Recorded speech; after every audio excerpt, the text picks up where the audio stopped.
Oh no, my head's in the way. Why don't I move until you've shown the images? And then Okay. Yeah.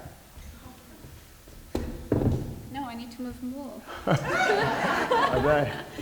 That's good. No, but if I do this, then I can see them. So it's Okay. Yeah.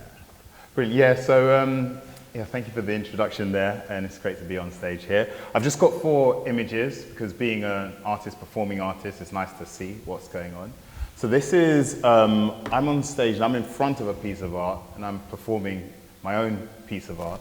That's Jenny Kendler's Birdwatching 3, with 100 endangered species, eyes from 100 different birds there. And this is the closing ritual for Dear Earth, the exhibition that Cornelia Parker was in, and also my face was made out of grass by Ackroyd and Harvey, 2 amazing artists. And the next one. So one of the things about artists, and we might get onto this in the question, is one of the proudest things which I'm doing at the moment is live and breathe. And I think some students from London College of Communication are here. Are they?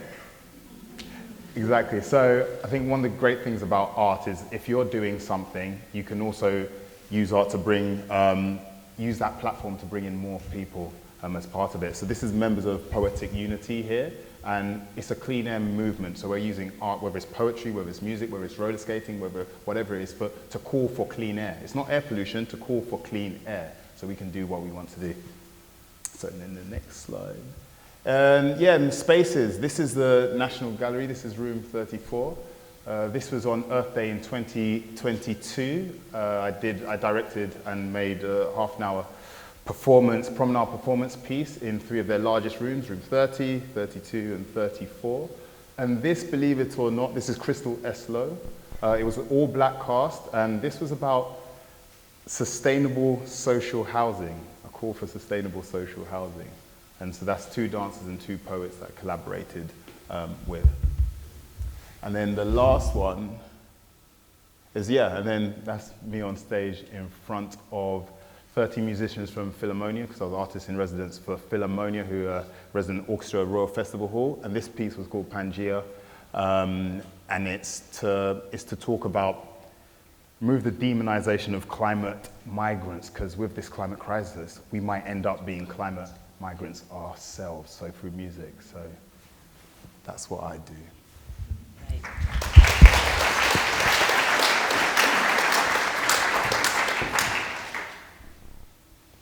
Well, I suppose the question I'd first of all like to ask is, there's a lot of art which is about a call for climate change, a call for action, but what about actual practical action? Can you tell us about some artworks that actually do something more than call for something? Oh, I think all artworks do something. I'm going to be super controversial here and say that there absolutely are artworks that have a very tangible and very specific aim or output or sort of impact measurement system. And I can definitely quote some. I've worked for a very long time with a duo of artist practitioners called Cooking Sections, who look at pivoting away from salmon farming, which is incredibly damaging to the environment, to other forms of regenerative aquaculture, and doing so by training chefs and training the taste buds of the public to learn how to desire and want food that is that has a regenerative rather than a damaging effect on the environment. That's one of the sort of systems change-led kind of artworks. But for me, sometimes we tend to forget that art does lots of really magical, wonderful, long-term, beautiful things around developing the imagination and fleshing and ensouling the way that we experience, helping through incredibly difficult transitions, holding learned wisdom. All of those things are things that art does. And so when I'm asked personally what ecological practice is, I love to say that as far as I'm concerned, ecological practice is a practice that is aware of the fact that we sit on this planet and we are we are completely entangled with it, we're in it and we're on it, and then acts accordingly in whatever way, whether from poetry to, salmon. Yeah, and I think on that point, we need to reframe what art is in a way. So with Live and Breathe, one of the things, first off, I did a piece which was Airs of the South Circular, which was just simple song and a video. That's the thing that went to COP26 and all of these other different places. So that was me using art to talk about what was going on, the fact that there was so much air pollution around the South Circular, and the story of Ella Kissy Deborah, the nine-year-old who died because of air pollution. And that was the area that I grew up in. And I thought, hold on, how can I use my voice? In the same way, if a politician uses their voice by being a politician and then talking about it, whether a doctor, in a way, might use their voice to save someone's life, whether a botanist might use their voice to say, look, I'm showing what the plants are. I can look at my plight or my situation and just say, look, this is what's going on over here. But then the interesting thing is then when you go and you collaborate with different people and then you realize this issue, which is about clean air and air pollution, you start talking to people and it's quite, so when Heather Ackroyd and Dan Harvey came down to South London to make a photo which they were then going to turn into grass to then put me and 4 other people up in the Hayward Gallery, they got off and they could just smell the fumes just on the South Circular and they were like, this is disgusting. And then I thought about it and I was like, this is disgusting. And then you go to musicians at Royal Festival Hall in Philharmonia, and what do? They play their instruments, but what do you need if you're a tuba player? You need your breath. If you're out of breath because you're living in a polluted area, even to get to work, then that's something which affects you. It's going to affect your playing. It's going to affect your art, how that happens. So even the environment and nature and climate, it's not something that happens over there. It affects you, and then it will affect how you create your art, how you make your performance. So of course, then you've got to talk about it in some way, in a positive or negative way.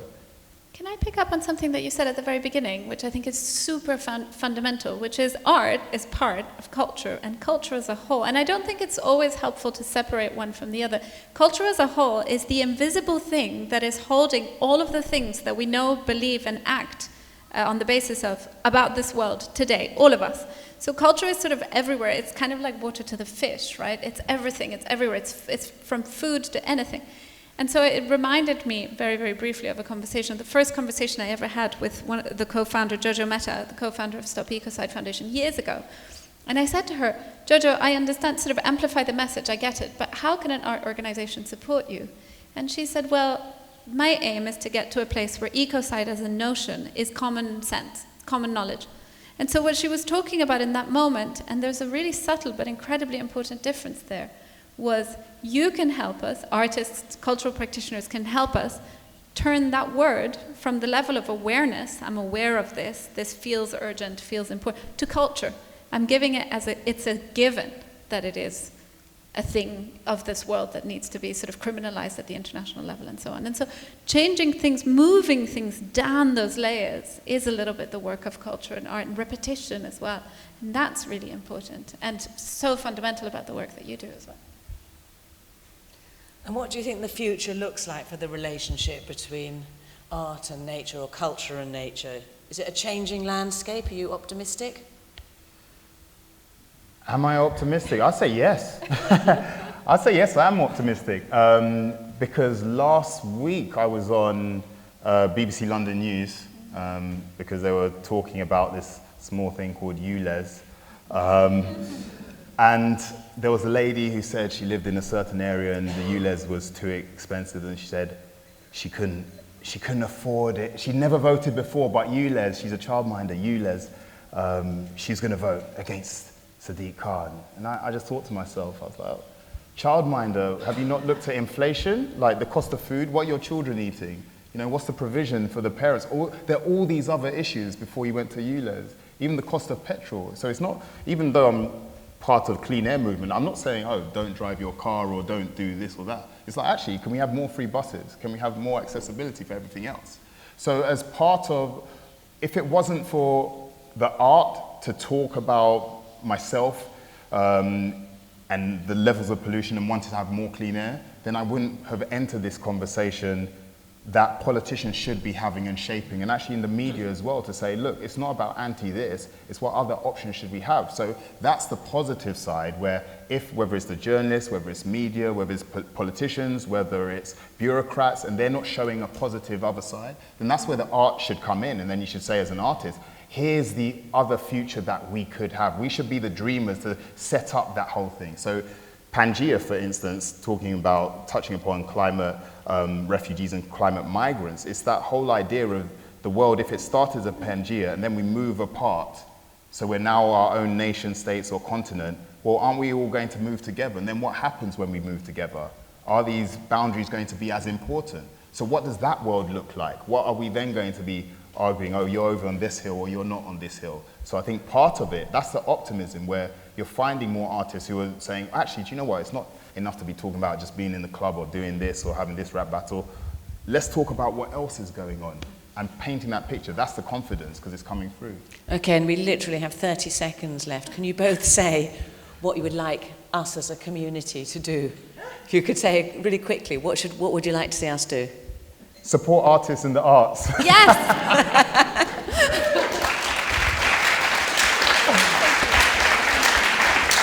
And very quickly, if you've got space, open it up for artists to come and bring everybody through, regardless of political beliefs or whatever, so they can convene and make art and be happy. I'm just going to say 100%. Thank you so much, Lucia and Love. Thank you.